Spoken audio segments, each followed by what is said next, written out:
ওহে বিশ্বাসীরা, একনিষ্ঠভাবে তওবা করো, ফিরে আসো আমার দিকে। ফাফিররু ইলাল্লাহ 24/7।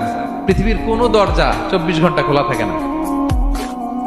রাত 3টার দিকে যদি আপনি উঠে জায়নামাজটা বিছিয়ে যে ভুলটা করছেন ওটা স্মরণ করে চোখের পানি ছেড়ে মাফ চান, ক্ষমা করবেন না তিনি? হ্যাঁ, ক্ষমা দেওয়ার জন্য তিনি বসে আছেন। এজন্য ভুল হইলে আমরা পড়বো আস্তাগফিরুল্লাহ। কি করবো? পড়েন আস্তাগফিরুল্লাহ রাব্বি মিন কুল্লি যামবি ওয়া আতুবু ইলাইহি।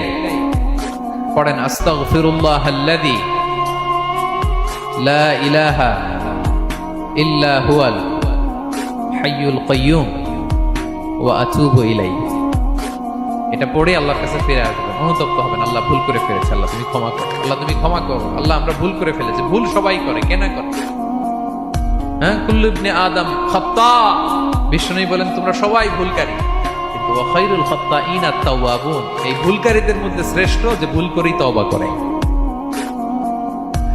তওবা করতে রাজি আছেন তো? সবাই রাজি আছেন? আমার প্রিয় ভাইয়েরা, এই তওবার দৃশ্যটা দেখতে আল্লাহ বড্ড পছন্দ করে। বান্দা যখন ভুল বুঝতে পারে, মাথাটা নিচু করে